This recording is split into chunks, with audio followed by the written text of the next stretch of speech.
सभापति महोदय, आपने मुझे इस विधेयक पे बोलने का मौका दिया। सबसे पहले तो मैं गर्व से कहता हूं, मैं हिंदू हूं, सौभाग्यशाली हूं कि राजस्थान जैसे खुशहाल भाईचारे वाले प्रदेश व भारत जैसे धर्मनिरपेक्ष देश का नागरिक हूं। भारत के संविधान ने सभी को समान बराबर अधिकार दिए हैं।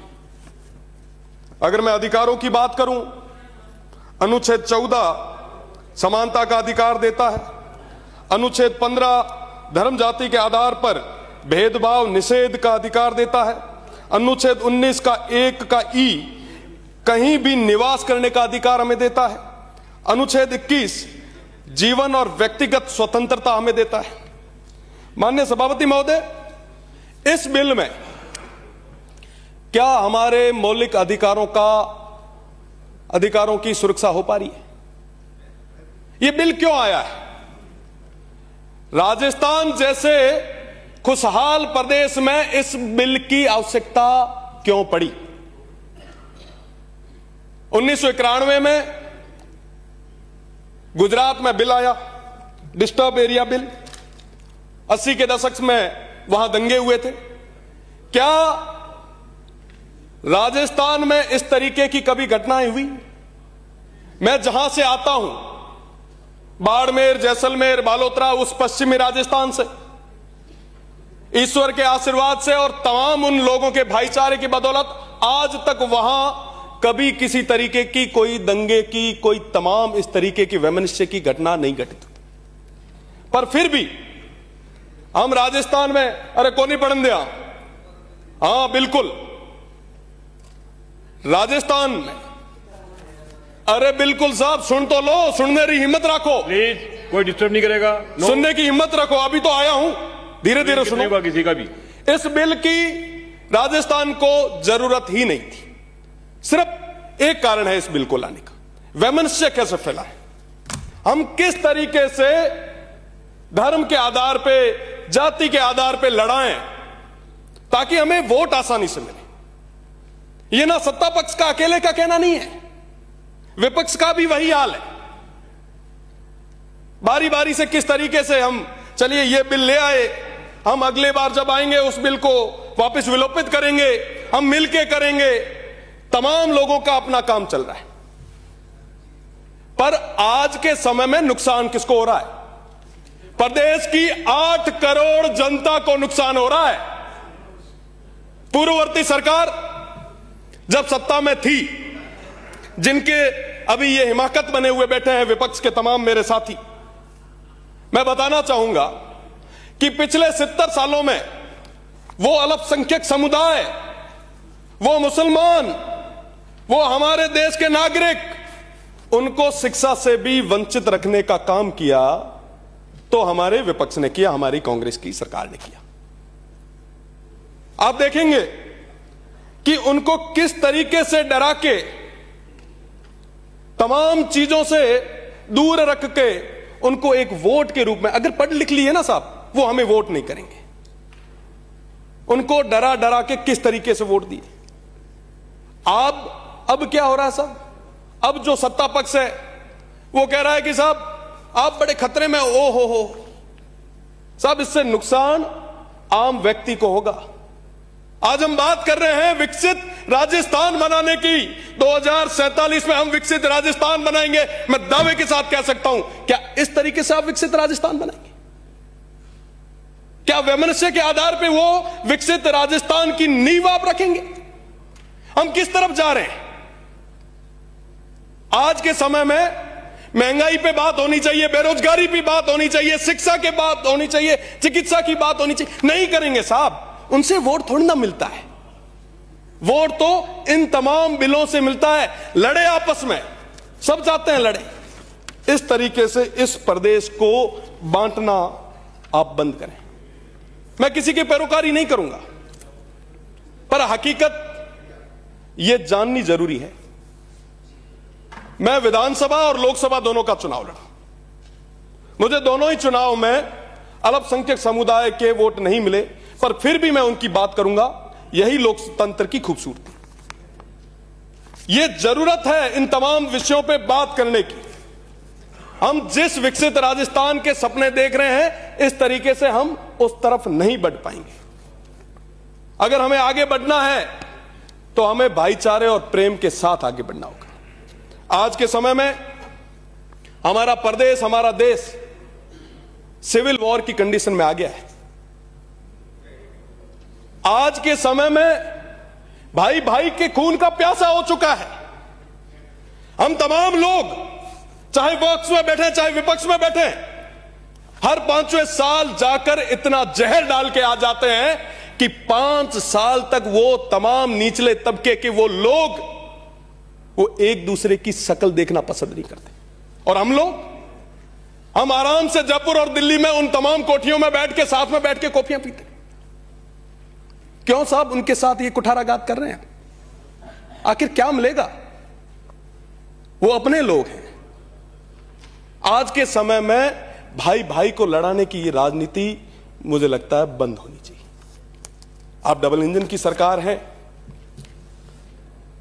मेरा निवेदन है आपसे, पाकिस्तान में कई सारे हिंदू विस्थापित परिवार बैठे हैं और आज के समय में एक ही गोत्र के होने के कारण वहां पे शादियां तक नहीं हो पाई। आपकी सरकार है, आप वीजा दें, बुलाएं उन्हें, आने दें उन्हें, पर उनकी बात आप नहीं कर रहे। आप क्या कह रहे हैं कि साहब ये बिल आए, इस बिल से क्या फर्क पड़ेगा बताइए आप? किसके स्वास्थ्य पे फर्क पड़ेगा? जो व्यक्ति जिसको जमीन लेनी है वो 4 रुपए किसी टेबल पे रखेगा, अधिकारी भिड़ते ही साइन करेगा। आपको क्या लगता है आप जो अभी बना रहे हैं उसी तरीके से ही चलेगा? जिस कानून को जिस उद्देश्य के साथ लाए हैं, आपको लगता है कि वो उस तरीके से उसकी पालना हो पाएगी? आज के समय में नेताओं के स्वास्थ्य पे फर्क नहीं पड़ेगा। आम जनता जो है ऐसे कानूनों की वजह से वो परेशान होगी। आज ही कहा गया है, बंटेंगे तो आक्रमण झेलेंगे, जुड़ेंगे तो आगे बढ़ेंगे। आज जोड़ने की जरूरत है। आप सरकार में हैं, आप जोड़िए, जोड़ने से आगे बढ़ेंगे। पर हम क्या कर रहे हैं? हिंदू, मुस्लिम, सिख, ईसाई, हम चारों हैं भाई भाई। स्कूल में जब थे ना साहब, तब सुनते थे। राजनीति में आने के बाद की तस्वीरें अलग हो गई। मैं आपकी जानकारी के लिए बता दूं, जो माननीय अभी फरमा रहे थे, आज के समय में जो अल्पसंख्यक के रूप में तमाम जो वो लोग बैठे हैं ना, वो हम में से ही गए हैं, हमारे ही भाई हैं।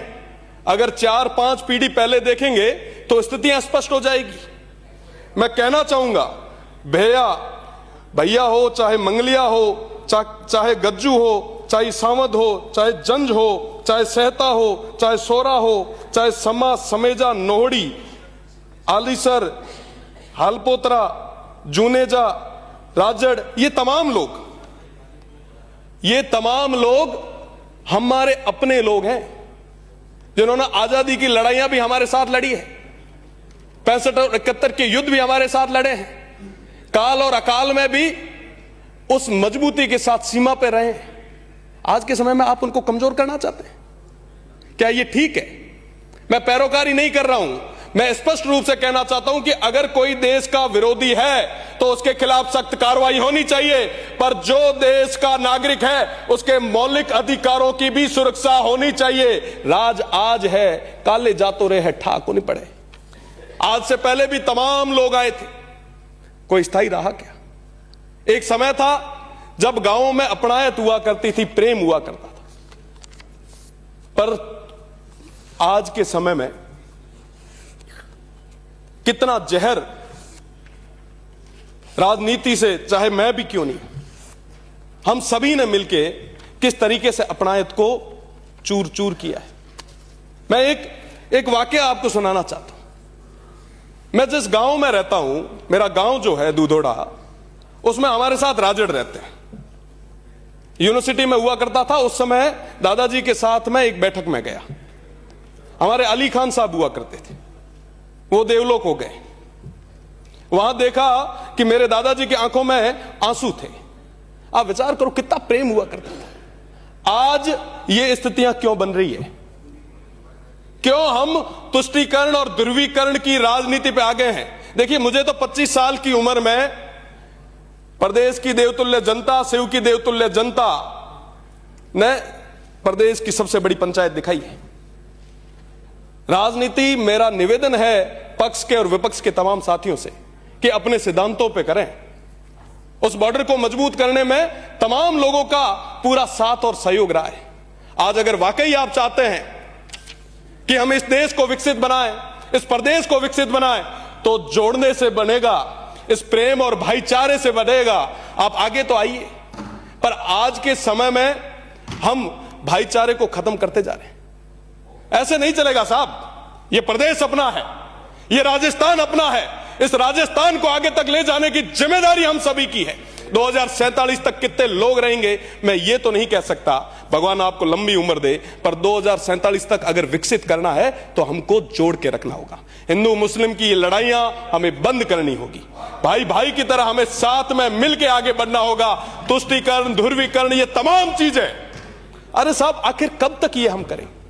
आज गांव में जो आखिरी पंक्ति में खड़ा मुसलमान है, चाहे हिंदू है, वो सब हमारे सामने उम्मीद की किरण के साथ, उम्मीद से एक तरफ देखते हैं कि साहब ये जो माननीय सदस्य आज सदन में बैठे हैं हमारे लिए बात करेंगे, हमें पानी पीने के लिए लाएंगे, शिक्षा और चिकित्सा की बात करेंगे। हम क्या कर रहे हैं सर?